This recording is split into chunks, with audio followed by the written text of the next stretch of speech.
Avanza la mañana, ya son las 10:03, perdón, las 10 no, las 11, así es que apúrese, no piense que tiene una hora de más porque yo me equivoqué. Son las 11:03. Estamos junto a Francisca Enríquez, abogada, especialista en lo que tiene que ver con temas familiares. Hoy día vamos a conversar, yo le preguntaba a ella qué significa este concepto antes de salir al aire, del síndrome de alienación parental. ¿Así se llama, Francisca? Así se llama. Bueno, ¿Cómo estás? Bien, muy bien. ¿Cómo estuvieron las mini vacaciones? Lindas, muy disfrutadas en familia. Ay, Mis bueno. niños felices. Sí, qué bueno. Sí. Francisca, vamos a hablar de esto hoy día, pero me gustaría que partiéramos contándole a la gente de qué se trata este concepto. Ya, el síndrome de la alienación parental es esta manipulación consciente o inconsciente que hace uno de los padres, generalmente el padre o madre que vive con los niños, que tiene el cuidado personal de los niños y que en el fondo busca desacreditar o perjudicar la imagen que tienen los niños de su otro progenitor, ¿ya? Y que en el fondo lo que busca el padre o madre que aliena parentalmente a sus hijos es aliarse en contra de del otro padre o de la madre, según sea quien ejerza esta manipulación. En el fondo lo que busca es de alguna manera separar al niño o la niña del padre o madre con el que no viven, ¿ya? A través de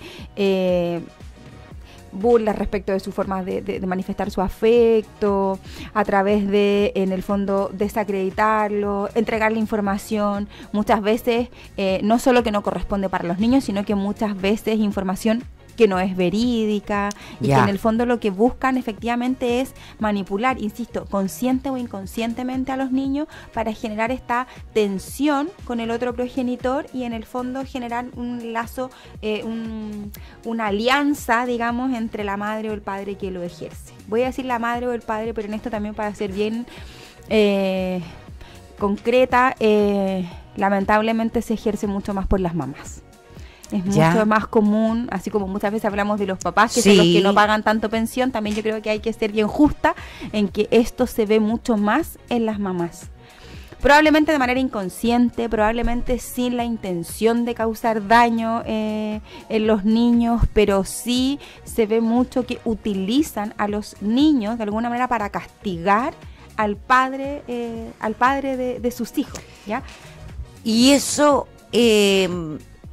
¿Cómo se maneja desde el punto de vista legal, Francisca?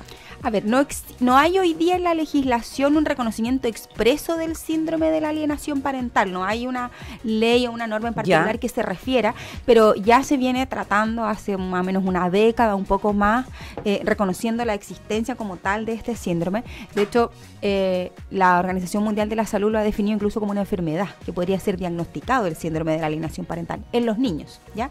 En el fondo, establecer que ciertas conductas de los niños que tienen que ver con rechazo a un progenitor, con temor, todas injustificadas, ¿ya? Porque ahí también quiero ser súper clara, estamos hablando de situaciones en donde injustificadamente se habla mal del otro progenitor o se intenta separar a los niños del otro progenitor, ¿ya? No estamos hablando de situaciones donde las mamás o los papás, bajo circunstancias muy plausibles, digamos, tienen un temor fundado de que sus hijos se vayan con el papá el fin de semana, etcétera, ¿ya? No estamos hablando de esa situación, estamos hablando de situaciones en donde muchas veces lo que se busca, insisto, es castigar al otro padre a través de los hijos, ¿ya? Y muchas veces confundiendo situaciones que tienen que ver más bien con el eje parental, con la relación conyugal, con la relación sentimental del padre y madre. Esto se da mucho posterior o al poco tiempo de haberse generado la separación o el divorcio entre los padres, muchas veces confundiendo eso como todo en caliente todavía. Sí, con las habilidades parentales del papá, ¿ya? Y ojo que aquí una cosa muy importante es que esta manipulación que eventualmente pueden ejercer la mamá o también en algunos casos los papás, no logran dimensionar las repercusiones que puede traer en los niños.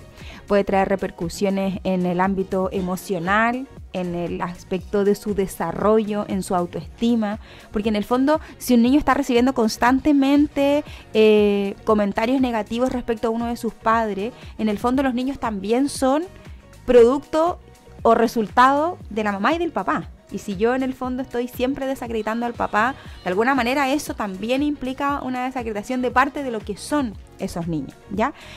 Por lo tanto, efectivamente pueden generar un daño, en algunos casos grave, respecto de la integridad mental.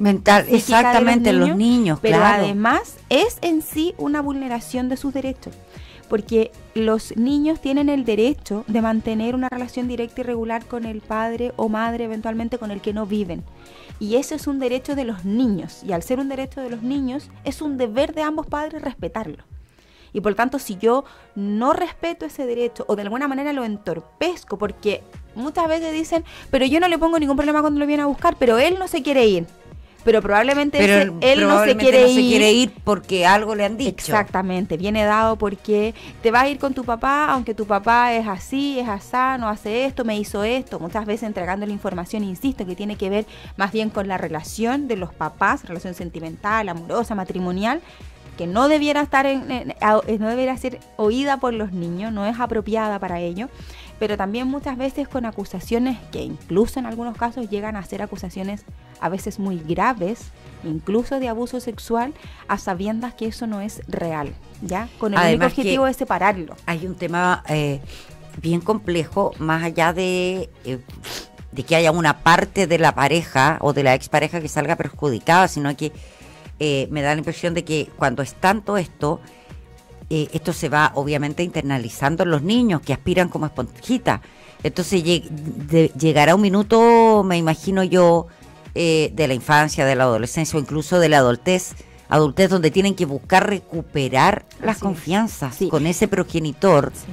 Es que el daño a veces es muy grave. Claro. Yo creo que quiero pensar de muy buena fe que muchas veces los papás, pero principalmente las mamás que caen lamentablemente en estas conductas, no lo hacen con la intención o no logran dimensionar el daño que eso puede causar. No quieren dañar al hijo. No, quieren dañar al otro progenitor. Claro. Pero lamentablemente el método que utilizan es tremendamente dañino para quienes más debiéramos proteger, que son nuestros hijos, ¿ya? Ahora, ahí el padre...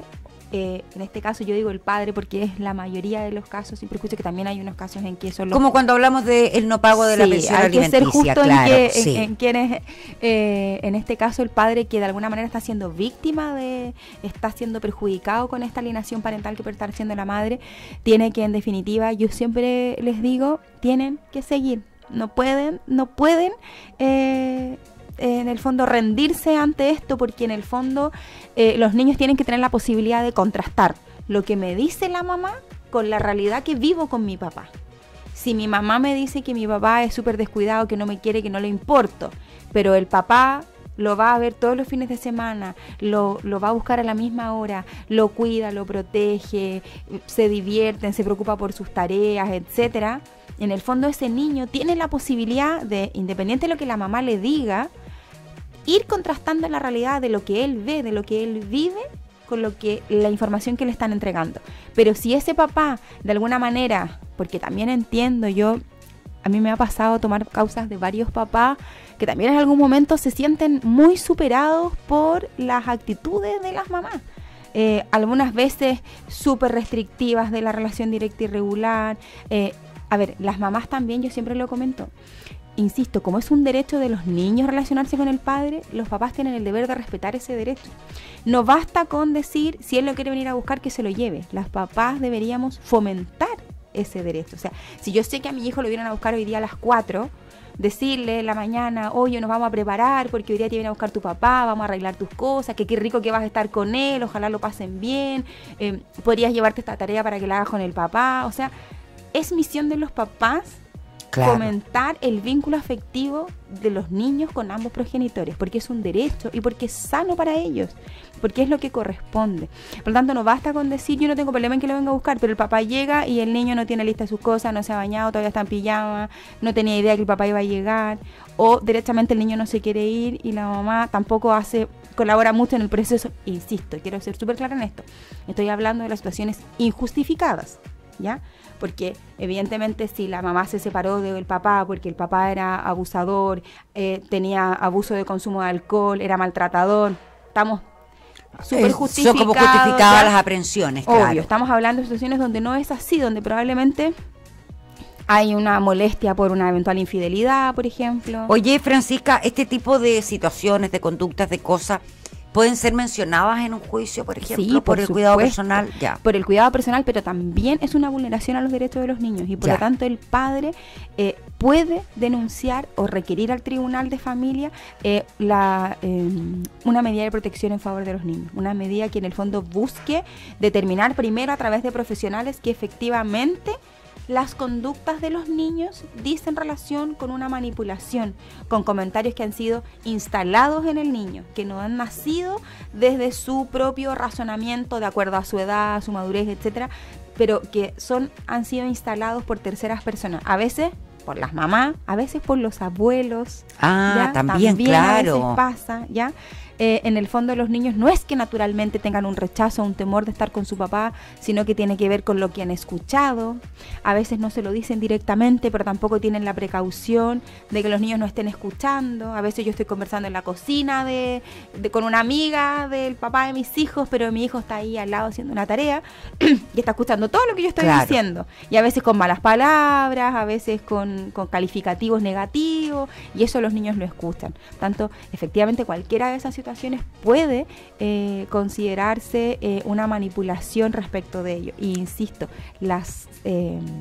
los daños emocionales de los niños son a veces muy graves y afectan, como decía recién, afectan lo que usted decía, en la adultez, en la adolescencia. Después, como crecen con eso. Es difícil reconstruir después muchas veces esas relaciones. Y a veces es difícil también porque esos niños o niñas en algún momento se pueden convertir en padres o madres y de pronto les faltan herramientas, de pronto no tuvieron las dos, o teniendo un padre no saben por qué no los fue a ver, no saben por qué los abandonó, porque pasa mucho, lamentablemente, yo de verdad lo digo lamentablemente, que los papás en algún momento como que se cansan también. Es tanto el poder, entre comillas, que a veces tienen las mamás respecto de los hijos, y aquí no estoy dando una opinión personal, es lo que yo he visto. Es lo que ves tú, sí, claro. Muchos papás a veces, papás súper preocupados, súper presentes, pero que a veces también estos como estereotipos de género que todavía están, a veces muy marcados también en las mujeres.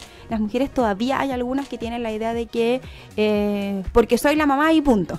Como que ser la mamá tuviera una superioridad respecto de los papás.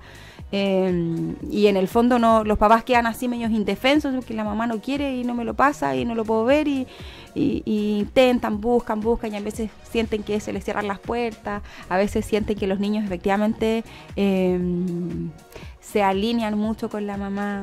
Claro, viven con ella, es su figura de apego principal, pero yo creo que no pueden desertar en esa lucha por sus hijos, ¿ya? Porque además no solo tiene que ver con ellos, con el derecho que tienen de ver a sus hijos, sino que también tiene que ver con defender a sus hijos de la vulneración que pueden estar siendo víctimas. Exacto. ¿Ya? Insisto, muchas veces consciente, pero también en algunos casos muchas veces inconscientemente. A veces las mamás, como decíamos recién, cegadas por la rabia, por el rencor, por sentimientos de venganza, de desamor, ¿ya? Puede que en el fondo utilicen ciertas prácticas que son sin darse abusivas. cuenta en el fondo que están dañando a los niños, porque ninguna mamá quiere dañar a sus hijos. Eso es lo que uno entiende, que no quieren hacerlo, pero a veces inconscientemente incurren en estas conductas que los pueden afectar. Francisca, si hay alguien que tenga dudas, si está en un proceso de divorcio, de demanda de pensión, de cuidado personal, ¿dónde te puede contactar? En mi celular, que es más 569-733-40-143, o en mi Instagram, que es @abogada_Fran Enríquez. Perfecto. Nos vemos la próxima semana. Sí, nos vemos. Que tengas un bonito miércoles. Igual ustedes. Nos vemos, que estés bien. Nos vemos, muchas gracias. Nosotros nos vamos a la música, eso es, a la música, cuando son las 11 de la mañana con 16 minutos.